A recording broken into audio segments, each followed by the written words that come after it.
হিমালয়ের কোলে গঙ্গার উৎসমুখে ছোট্ট একটি গ্রাম কেদারতল।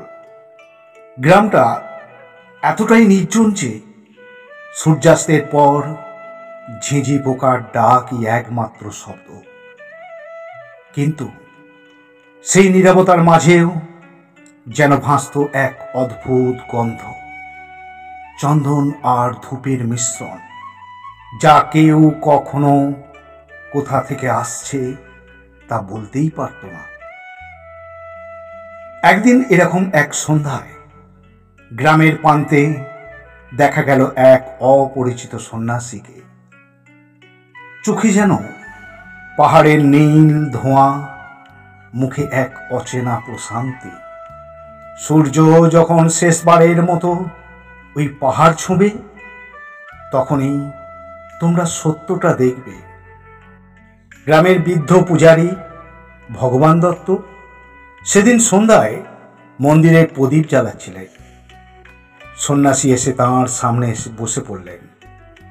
নম্রকণ্ঠে বললেন, এই ভূমি দেবতাদের নিদ্রা ক্ষেত্র, কিন্তু মানুষ ভুলে গেছে তার আত্মাকে। ভগবান দত্ত জিজ্ঞাসা করলেন, মহারাজ, আপনি কে? সন্ন্যাসী মৃদু কণ্ঠে হেসে বললেন, আমি সেই যে বহু জন্ম ধরে এই ভূমির পাহারাদার, কিন্তু আজ কেউ আমার নাম জানে না। তিনি ধীরে ধীরে উঠে নদীর দিকে চলে গেলেন। তার পায়ের নিচে যেন মাটি ছুঁত না, যেন হাওয়ায় ভাসছিলেন। রাতে গ্রামে এক অদ্ভুত শব্দ শোনা গেল। গঙ্গার জল যেন গর্জন করছে, কিন্তু নদী যেন স্থির। লোকজন ছুটে গেল নদীর পাড়ে। দেখল সন্ন্যাসী দাঁড়িয়ে আছে জলের উপর, ঠিক মাঝখানে।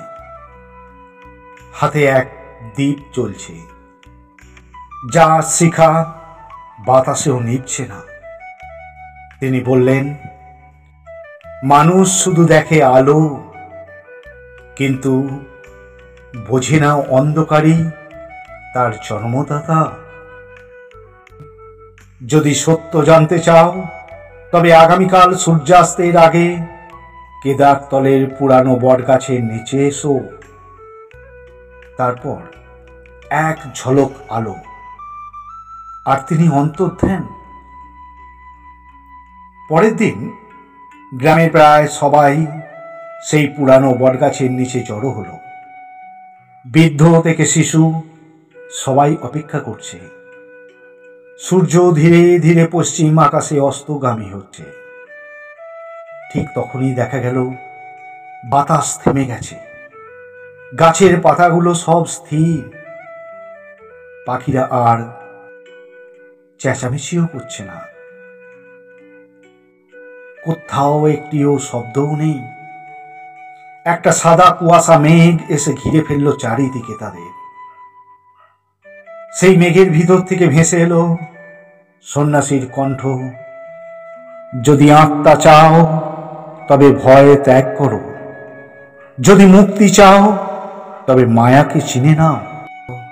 কুয়াশা সরে গেলে দেখা গেল গাছের গায়ে এক অদ্ভুত আলো জ্বলছে।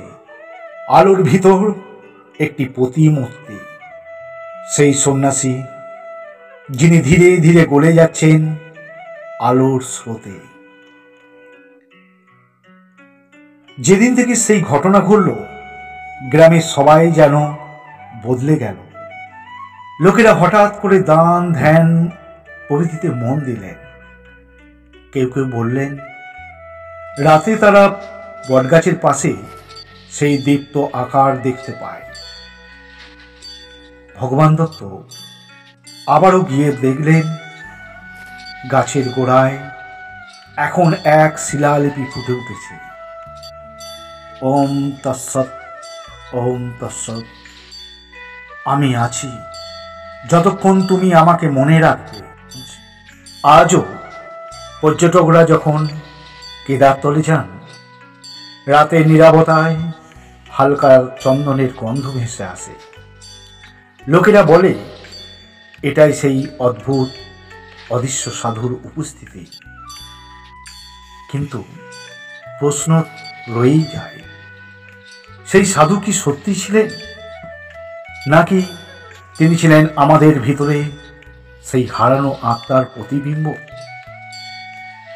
হ্যাঁ বন্ধুরা, আমাদের ভারতভূমি, হিমালয় তটভূমি, হিমালয় সবটাই দেবতাদের অন্তিম স্থান।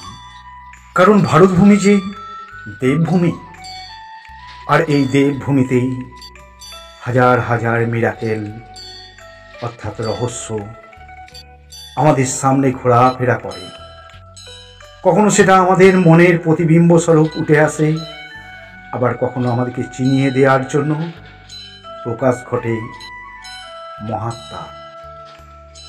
আজকে কি সেরকমই কোনো এক মহাত্মার আবির্ভাব করেছে এই হিমালয় সংলগ্ন অর্থাৎ হিমালয়ের কোলে গঙ্গার উৎসমুখে ছোট্ট গ্রাম কেদারতলে?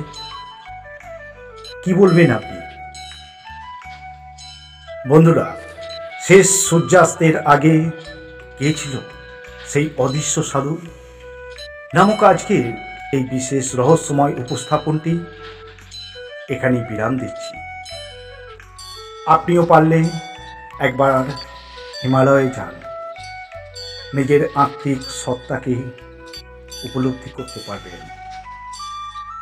আজকের এপিসোডটি আপনার কেমন লাগলো তা অবশ্যই আপনার মূল্যবান অনুভব এবং অভিমত একটা ছোট্ট কমেন্ট করবেন, কারণ আপনার উপলব্ধি আমাদের পাথেয়।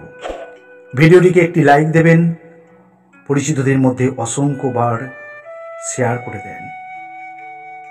আর আপনি যদি চ্যানেলটিতে একেবারে নতুন হয়ে থাকেন তাহলে এই ওম দেবভূমি চ্যানেলটিকে সাবস্ক্রাইব করে আমাদের পাশে থাকুন। আমাদের আবার দেখা হচ্ছে পরবর্তী একটি নতুন এপিসোডে। ততক্ষণ সঙ্গে থাকুন। ধন্যবাদ।